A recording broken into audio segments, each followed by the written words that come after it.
So when someone claims that India's tough stance towards Pakistan is merely populism masquerading as security policy, you might understand why I bristle. It sounds like someone telling you that the locks on your doors are just for show, not because there are robberies in the neighborhood. But before we delve deeper into that notion, let me first address the three gentlemen arrayed against me. A rather formidable proposition bench, if there ever was one. They say this house loves a good show. My opponents have certainly delivered on the casting. First, we have our union president, Mr. Musa Haraj, leading the charge for the proposition.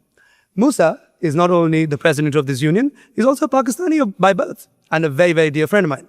In fact, as his chief of staff, I've spent months working with him, which makes tonight a tad bit awkward, because technically, I'm supposed to make him look good. But here I am, last night, writing his speech for him.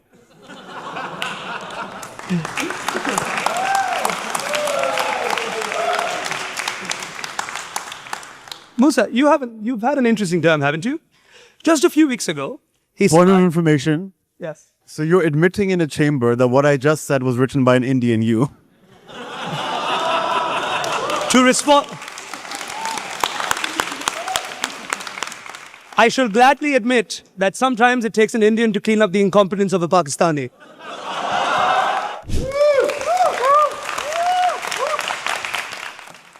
Mr. President, honorable members of the Union, our distinguished guests on the proposition bench, thank you for the floor. I rise today, the day after the solemn anniversary that haunts every Mumbaiker, to oppose the motion that India's policy towards Pakistan is populism disguised as security policy. Apologies for the mic. In plain terms, I stand here to tell you that not only is this claim false, but it is a fundamental misreading of my country's reality. And I do so not just as a member of the Oxford Union, but as a Mumbaiker, but as someone who has lived through the consequences of the India-Pakistan saga in his own home and heart. Yesterday was 26/11, November 26th, which in my city is not an ordinary date on the calendar. It marks the day when, in 2008, 10 terrorists stormed across iconic sites across my hometown, unleashing 3 days of bloodshed. One of those targets was Chhatrapati Shivaji Maharaj Terminus, the very station that my aunt passed through almost every evening. By chance or by providence, she took a different train home that night, narrowly escaping the fate of the 166 souls that did not. Another target was the Taj Mahal Palace Hotel, where my best friend's father, a major in the National Security Guard, was one of the first commandos to rappel into a burning inferno. I was a schoolboy then, glued to the television as my city burnt. I remember the fear in my mother's voice on the phone, the tension in my father's clenched jaw. For 3 nights, Mumbai did not sleep, and neither did I. As a child, I learned too early that security is not an abstract policy issue. It is the difference between life and death, the difference between a phone call from a loved one or a silence that lasts forever. I share this, not to darken the mood, but to ground this debate in reality. For me, this isn't just an intellectual exercise. It's painfully personal. The railway station, 200 meters from my childhood home, was bombed in the 1993 serial blasts that killed over 250 people. I grew up under the shadows of these tragedies. My parents, who are here in the chamber tonight, listening anxiously to their son, raised me with the stories of those dark days and the mantra that we must always be alert. So when someone claims that India's tough stance towards Pakistan is merely populism masquerading as security policy, you might understand why I bristle.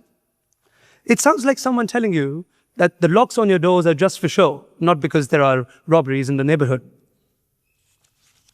But before we delve deeper into that notion, let me first address the three gentlemen arrayed against me.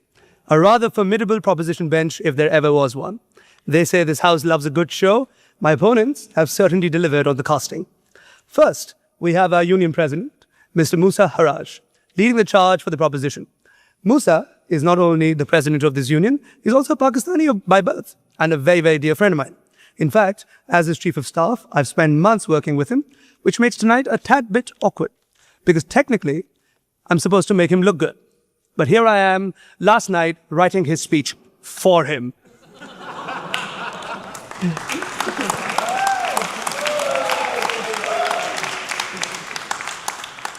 Musa, you've had an interesting term, haven't you? Just a few weeks ago, he Point said, of information. yes. So you're admitting in a chamber that what I just said was written by an Indian you. To respond, I shall gladly admit that sometimes it takes an Indian to clean up the incompetence of a Pakistani.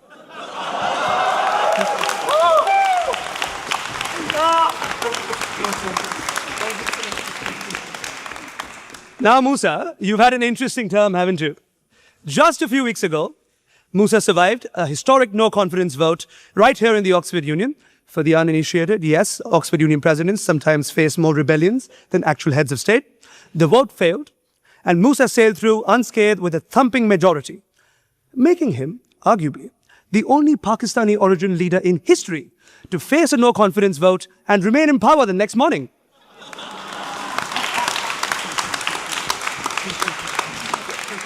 I tease my friend, of course, but there's a serious point.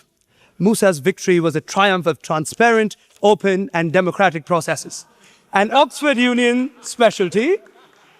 Now, only if some folks in Rawalpindi could say the same. And look who sits with you. The glorious ghost of the presidency's past. We have Ahmed Nawaz, the president for Michaelmas term 2022. Ahmed, you're a man of resilience. You survived the horrors of the APS attack. You have my utmost respect for that for the rest of my life. But you also survived, barely so, the internal politics of this chamber. You hold the unique distinction of being the only Pakistani president in history who was not removed by a coup, but an auto-resignation. An auto-resignation for missing access committee meetings. Now, the official record says that you were busy. We all saw the Instagram stories of you doing shots with Bad Baby. Now, does an Oxford Union president have to be caught outside? Following on, we have Isra Khan, the president of Hillary term 2025. Isra, this is a special moment for me. In my first term here, you were Ahmed's chief of staff. You were the man behind the throne. You watched him fall, you fought the dirty politics, and like a true survivor, you climbed the ladder to become president yourself. I'm the chief of staff now. I have seen the walk that you've walked. I have taken notes. You taught me that the Oxford Union, like in Islamabad, chaos isn't a pit. Chaos is a ladder. So when I look at you over there, arguing against India having mastered British institutional survivalism, I don't know whether to rebut you or ask you for a reference letter. Now, that we're all acquainted with the spirit of the Oxford Union debate, a bit of bite, a bit of banter, let's get to the meat of the matter. The motion asserts that India's policy towards Pakistan is populism disguised as security policy. In other words, that India cynically fashions its Pakistan strategy just to win votes or applause rather than to genuinely protect itself. As the first speaker of the opposition, I reject this wholeheartedly. I will show you, step by step, how India's policy is primarily driven by legitimate security concerns and not cheap populism. And in doing so, I shall also flip the mirror to our friends, because if any nation has suffered from the leaders who wrap themselves in the flag of popularity, it isn't India, it is Pakistan. The proposition's argument is seductive. It suggests that the Indian states manufacture its threats. We invent boogeymen, that we use the border as a ballot box to whip up votes. They argue that when India strikes back, we're not protecting our citizens, we're performing for them. To win this debate, I do not need to use rhetoric. I simply need to use a calendar. If the proposition is true, if the Indian security policy is just populism, then crises should corroborate with the elections. The bomb should go off when the polls open. Let us look at the data and let us be inductive. I grew up in the heart of Mumbai. My home was not too far from where in March 1993, RDX explosives ripped through Plaza Cinema. It was a part of a coordinated series of 12 blasts that turned my city into a morgue. 257 people died. I was not born there, but I grew up with the crater it left in our psyche. Now ask yourself, was there an election in March 1993? No. That election was 3 years away. Was the government looking for a populist distraction? No. The government was weak. The economy was opening up and we were desperate for stability. Terror did not come because we needed a vote. It came because Dawood and the ISI wanted to fracture India's financial spine. That was not populism. That was an act of war. I remember my aunt, once again, vividly, traveling through Chhatrapati Shivaji terminus. She pulled out of the train station at 9:27 p.m. and the terrorists entered at 9:30. 3 minutes is the difference between my aunt watching from home tonight and her being engraved in a memorial stone in South Bombay. 10 men held the city of 20 million hostage. Now look at the policy response. The proposition says that India is populist. What would a populist government do after 2611? The public rage was nuclear. I remember it. We wanted blood. We wanted the Air Force to flatten the training camps in Mudarke. A populist leader would have just launched the jets to win the next election. But the government of the day, the Congress party, chose strategic restraint. They chose diplomacy. They chose to send dossiers. They appealed to the international community. They appealed to you. Did it work? Did the non-populist approach buy us peace? No. It bought us Pathankot. It bought us Uri. It bought us Pulwama. We learned a hard lesson, Mr. President. You cannot shame a state that has no shame. Let's move to the present. 6 months ago, the proposition claims the skirmishes this May were electioneering. Check the dates. The elections for the Indian General Parliament were over. The government was secure. Apologies. The government was secure. On 22nd of April, terrorists from the Resistance Front, a cheap rebrand of the Lashkar-e-Toiba, attacked tourists in Pahalgam. They dragged out 26 people and killed them for their religion. They didn't ask who they voted for. They executed them. India's response, Operation Sindoor, was launched on the 7th of May. Note the name, Sindoor, the vermilion mark of a Hindu wife. It was not Operation Thunder or Operation Wrath. It was named for the widows created by that massacre. It was a surgical dismantling of 9 launch pads. We degraded radar systems in Lahore. We punished the perpetrators. And then what? We stopped. We did not invade. We did not occupy. We did not hold a parade in Delhi. We re-established deterrence and went back to work. That is not populism. That is professionalism. The proposition confuses popular with populist. Yes, Mr. President, defending your citizens from being murdered is popular. Providing clean water is popular. Keeping the railways safe is popular. That does not make it a trick. Populism is promising easy answers to complex problems. Security is doing the hard, expensive, dangerous work of ensuring that a child in Dadar can go to the cinema without being blown up. But if you want to see the actual populism disguised as security, you must only look across the Radcliffe line. When India launched Operation Sindoor, how did Pakistan respond? Did it fix its security gaps? No. Operation Bunyan al-Masoos was launched. The solid cemented wall, a Quranic reference designed not for tactical efficacy, but for religious mobilization. You launched missiles at our bases in Udhampur, had them shot down, had 11 bases struck, and achieved at best a tactical stalemate. And then, after all of that, what do?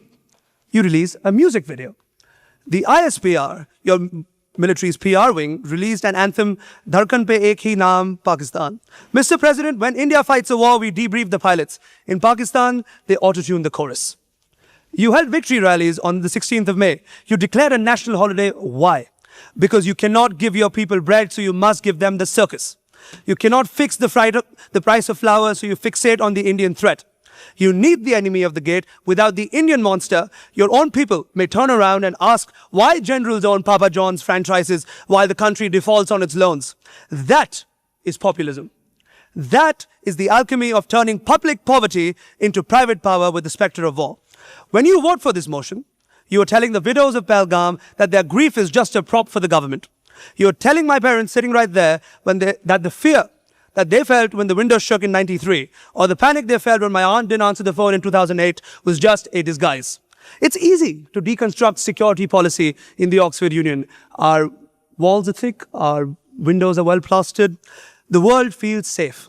We can debate narratives and discourse over potent trees, but out there in the real world, the wolf is at the door. India has decided to stop feeding the wolf. We've decided to stop sending it dossiers. We have decided to shoot it. That is not populism. That is the biological imperative of a nation that refuses to die. We do not want war. We want to be boring neighbors. We want to trade onions and electricity. We want to play your cricket team without worrying if the away team is bringing bats to C4. But until the state that defends itself stops using terror as an instrument of foreign policy, we will keep our powder dry, we will keep our radars on, and we will keep our guards up. If that is populism, then I am a populist. If that is a disguise, then I will wear it, because the alternative is not liberalism. The alternative is 2611 on repeat. Tonight, I may have been belligerent in defending my country's stance, but I also hope that I've been fair and factual. I do not hate Pakistan. I truly wish to see a Pakistan that is safe, stable, prosperous, and at peace with us. I dream of a day where I could take a train from Mumbai to Lahore and have kebabs in Gawar Mandi, or when the Indian cricket team captain and the Pakistani cricket team captain can joke about their schools, their kids' schools, because politics has ceased to matter. I'm an idealist by heart, but unfortunately, I am a realist by circumstance. But for that day to come, we must first deal in truth. And the truth is, calling India's Pakistan policy populism in disguise is a dangerous distortion. It implies that we're all just play acting, that there's no wolf on the door, but there is. Recognizing this wolf doesn't mean we should keep living in fear of it. It just means that we need to know that to have the bigger stick when you're trying to build the bigger fence. Perhaps, in a not so distant future, a young debater from Mumbai and a young debater from Lahore, Quetta or Peshawar will stand here not to argue about war and policy, but to argue about who has the better music or who has the better biryani. Obviously, the answer to both is India. Jokes aside, that is the debate I want to have. We aren't there yet. To get there, we must first ensure that policy is rooted in reality and security and not lost in the fog of propaganda. India is doing its part by treating security with the gravity it deserves. Populism, we leave to the TV studios. Ladies and gentlemen, I beg you to oppose the motion. Thank you.